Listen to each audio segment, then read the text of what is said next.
পাবনার চাটমোহর উপজেলার ধানুকনিয়া গ্রামের দরিদ্র বৃদ্ধ কৃষক শাহজাহান আলী এবারের কোরবানির ঈদকে সামনে রেখে বড় করেছিলেন দুটি মহিষ। স্বপ্ন ছিল মহিষ দুটি ভালো দামে বিক্রি করে সংসারে সচ্ছলতা ফেরানোর। কত লোক যাই সড়কে ছবি তুলিছে, কিন্তু তার স্বপ্ন দেখা দুচোখ এখন কান্নায় ভেজা, কারণ গত 22 মে রাতে তার শখের মহিষ দুটি চুরি করে নিয়ে গেছে চোরের দল। এতে তার ক্ষতি অন্তত 7 লাখ টাকা। আমার এই মোষের আমার আর কিচ্ছু নেই, অন্য কোনো জিনিসই নেই। আমি এই মোষ গাড়ি খাটা খাই, আমি চলি। এখন আমি নিজে টান হয়ে অসহায় হয়ে গেছি। আমার এক বিটির বেটা আছে, সে তো পাগল, মশিল্লা পাগল হয়ে গেছে, মনে গেছে ইউজ করে। আমি একটা মোষের কামে 3 বাপুটি খাই, তাহলে কেউ থাকবো আমি। শুধু শাহজাহান আলী নন, তার মতো আরো অনেক খামারি ক্ষতির মুখে পড়েছেন। জেলার চাটমোহর, আটঘরিয়া, ঈশ্বরদী উপজেলার বিভিন্ন এলাকায় অন্তত 10টি চুরির ঘটনা ঘটেছে।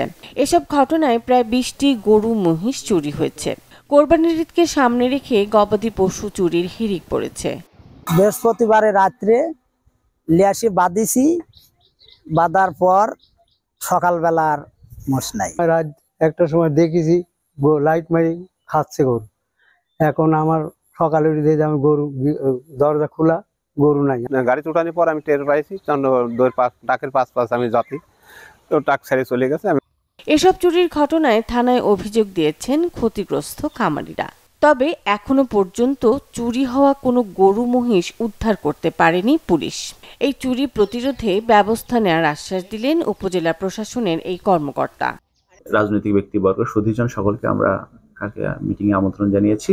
কালকে আশা করছি আমরা একটি সম্মিলিত একটি পরিকল্পনার মাধ্যমে আমরা এটি প্রতিরোধ করব।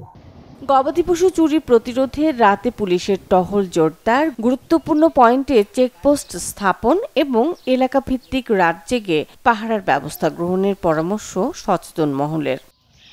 Desk report, channel 24।